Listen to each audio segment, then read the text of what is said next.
The following day, which was Saturday, I had met up with Sean at the park as we had planned. My rash hadn't totally cleared up yet, but I was well enough that I was able to talk my mom into letting me go outside for a while. When I arrived at the park, Sean was already there. He confessed that he'd been there since first light. He was flying a remote-controlled blimp, and when he saw me coming, he let loose the controls to wave and nearly sent the thing floating into a tree. We hung out at the park for over an hour and never once did the subject of diapers or wetting come up, even though I was thinking about them the entire time. Much to my anguish, and despite my best efforts, I couldn't figure out if he was wearing anything more than underwear under his pants.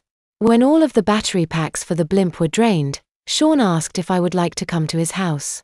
I tried not to seem too eager, so I looked at my watch and acted like I was checking the time before I agreed. Sean handed me a red plastic tank with a futuristic-looking brass valve at the top and a sticker on the side that read, helium. It was heavier than it looked, and I guessed it had to be heavy to keep from floating away when full of helium. I also carried the remote control while he lugged the blimp. It wasn't until we reached his house and he let the blimp go that I noticed it didn't weigh anything at all. Now, if Mark had pulled something like that on me, I would have pounced on him, pinned him to the floor and tickled him until he cried uncle, or until he wet himself, whichever came second. I must have appeared to be mildly disgusted because Sean said to me, "Hey, you are bigger than me, and besides, I carried that thing all the way to the park when it was still full." Still full? I smiled and continued, "But it wouldn't have weighted hardly anything when full of helium." Sean smiled, shrugged his shoulders and laughed. What can I say? I laughed as I said, "Ooh, I see how you are now," and let it pass with no further comment, but I made a mental note not to fall for something like that again. "Want to see my room?" he asked. "I have my own TV and computer." "Wow, you lucky dog," I commented.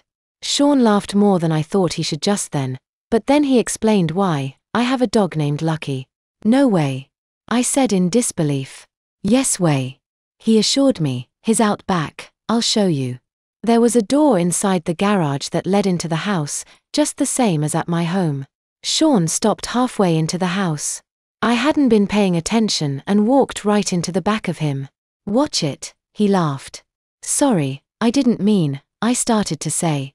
"'S okay," he said, blending his words into one. I think he meant to say it's okay.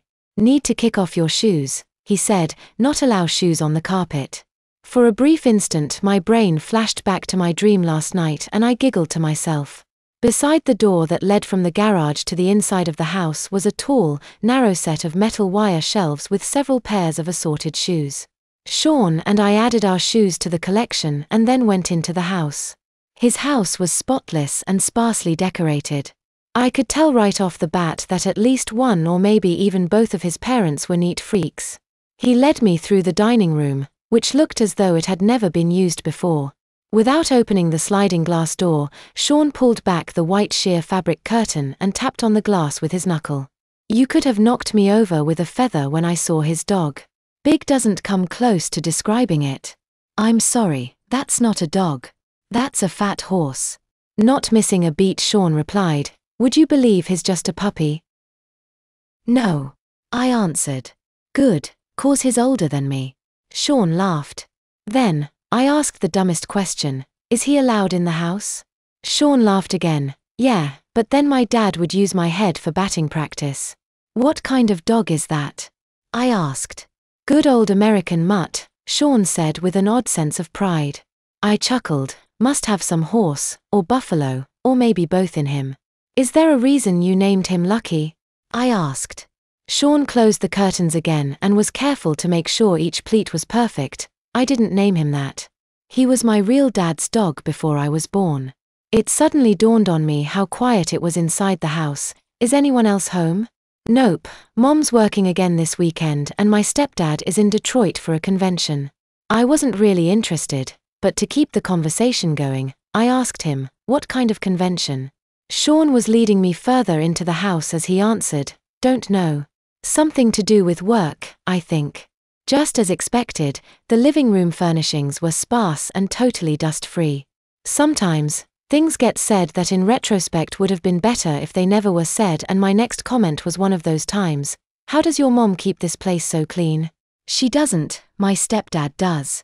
And I knew instantly by the tone of his voice that I'd just stepped on a landmine.